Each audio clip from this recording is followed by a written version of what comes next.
Yeah, it's coming. It's fantastic. Good afternoon, all. Can you hear me?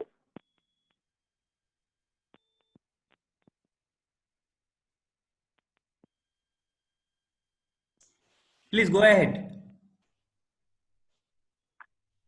Good afternoon. As I've been introduced, my name is Irene Karimi, and I will be talking about the post-COVID-19 interventions in South Africa against poverty. And looking at the SDG 1, I just want to make sure you can hear me.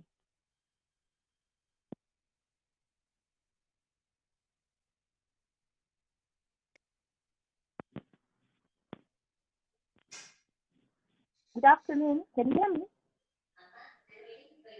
Yes, we hear you. Carry on presenting. Carry on presenting. Carry on, the voice is okay. I'll go over the introduction because I've been introduced by Dr. Gianta. But the long and short of it is that I'm more in the information technology space and also strong in monitoring and evaluation and also research and development.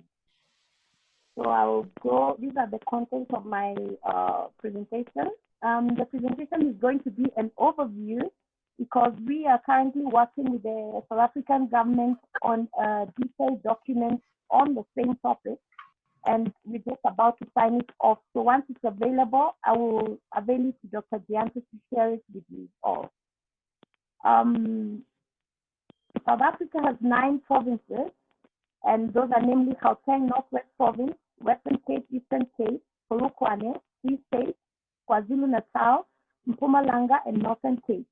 Now, about 2 years ago, the Eastern Cape and KwaZulu-Natal and Polokwane are the ones that were identified to be struggling with higher levels of poverty. So most of the examples that I will give are based on those 3 provinces. Now, South Africa had about 50% of, or 57% of its population living in poverty before the pandemic.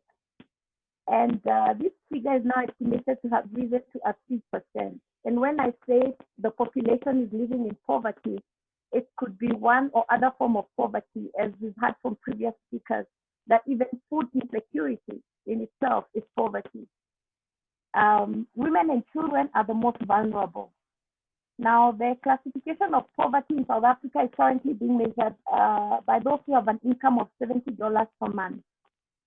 And the occurrence of COVID-19 has also interrupted the growth of the economy because the small to medium-sized businesses create about 60% of employment, and this gives a livelihood and hence reducing poverty. The South African economy surprisingly rose in the third quarter of 2020 by to 66.1%. From 51% in the second quarter. That is the time when we were in dire lockdown. So there is still hope.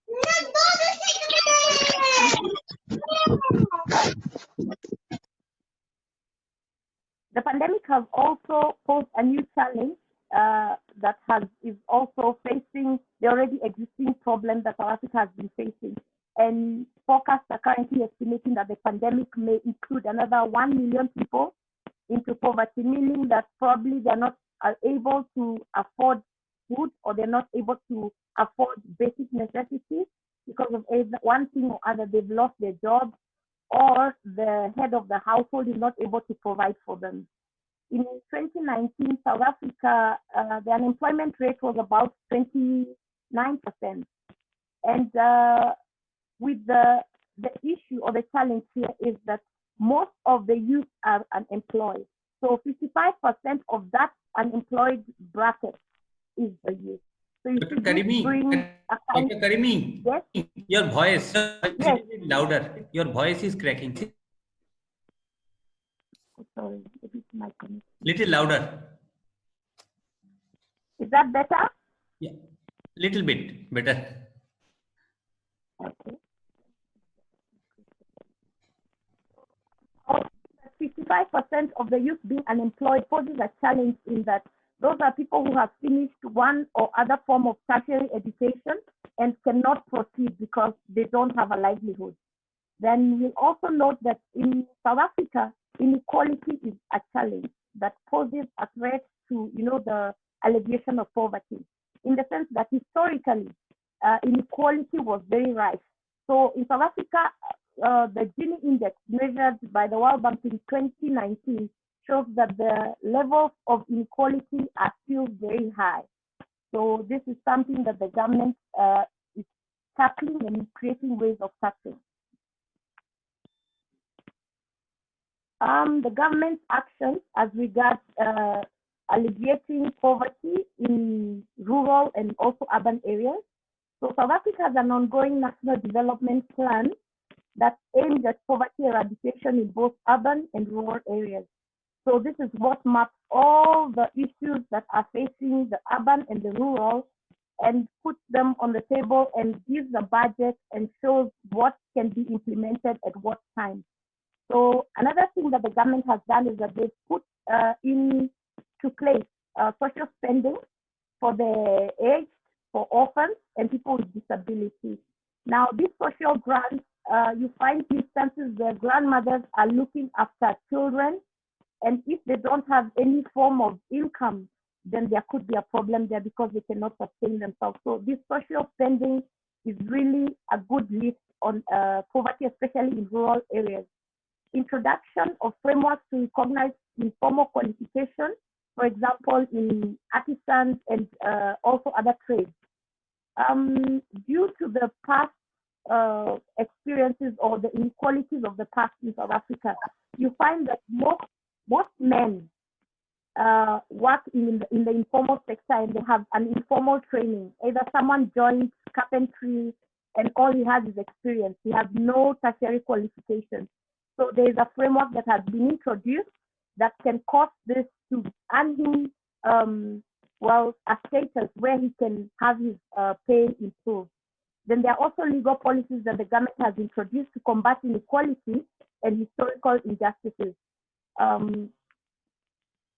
There's also government then increase service delivery for both rural and urban communities at a national and local government level.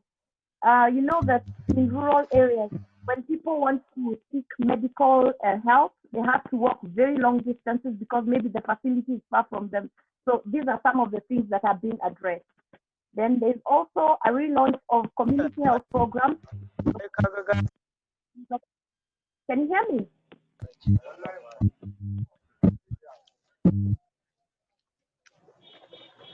In locations and villages. And locations are places where populations are clustered and live. They are the former areas where people are concentrated, and also villages. So what these community health programs are helping with is that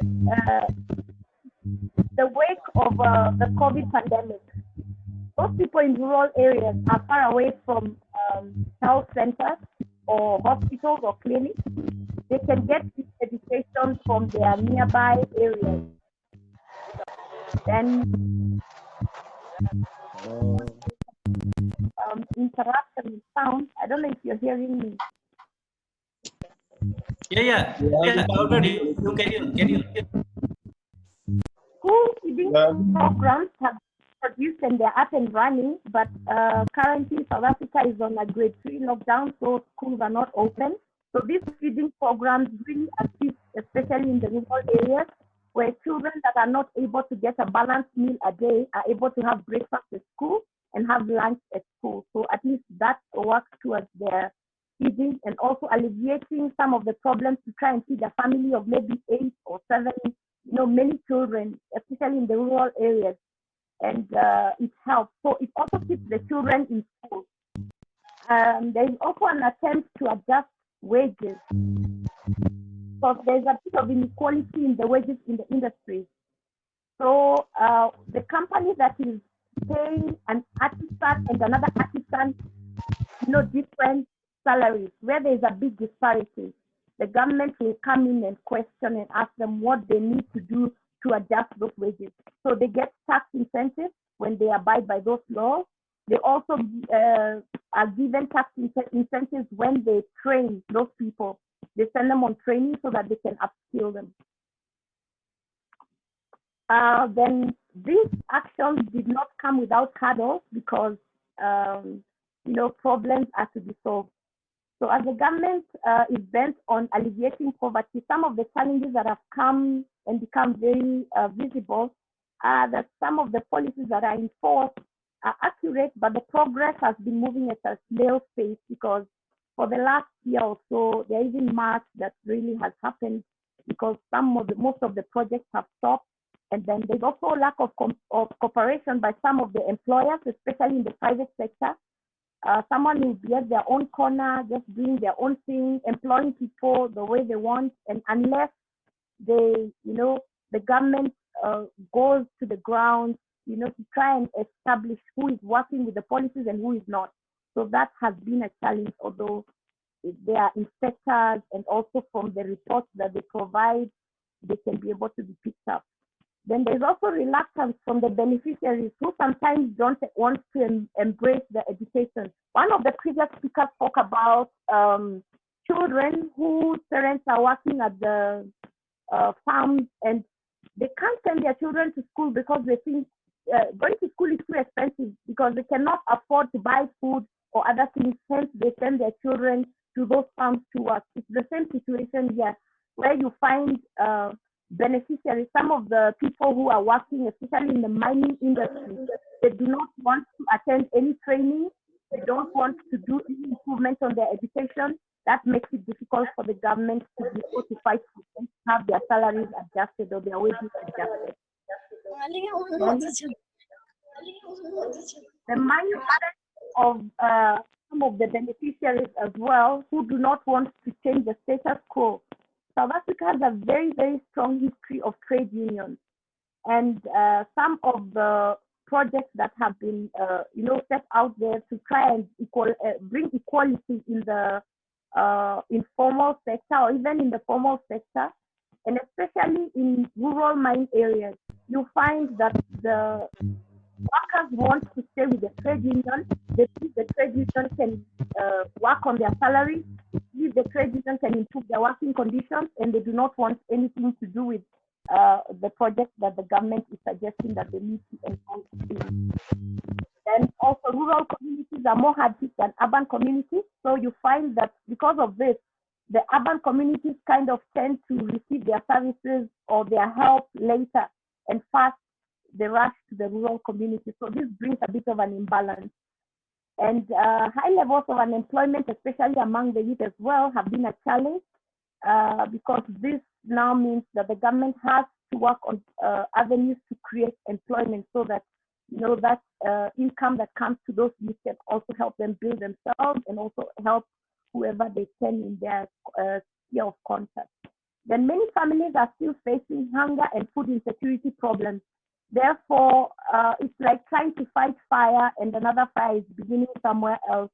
So sometimes you will find that food insecurity problems, especially at this time of COVID, was a serious issue. I'm sure it was running all over the media at some time when people went on rampage, broke into supermarkets, those kind of things, saying we are hungry and we need help. So these are the kind of challenges that sidetrack what has been put in place. Then malpractice and corruption in organizations, this is not so maximized, but I remember there are some few incidences that have been highlighted where an organization is asked to go and implement a project and they collude with the officials in the office so that the project is custom made for them so that they can find it suitable to use the resources they have and to do things the way they want. So that also has been a challenge, though not very major. Then more time is required to make a visible difference, and there's too much that needs to be done. As I said, that the social living conditions and also the basic amenities, food, hunger problems could cause and sidetrack the track that has been set to be followed, that there is a plan. But sometimes the plan has to be abandoned to rush and save, where there is a bit of heat. Then more efforts and attention. Okay, these are the new adaptive measures by government to try and combat those hurdles. And this came up especially during this 2020 after COVID-19 came in. The government realized that they're not paying as much attention as they should on prevention of disease,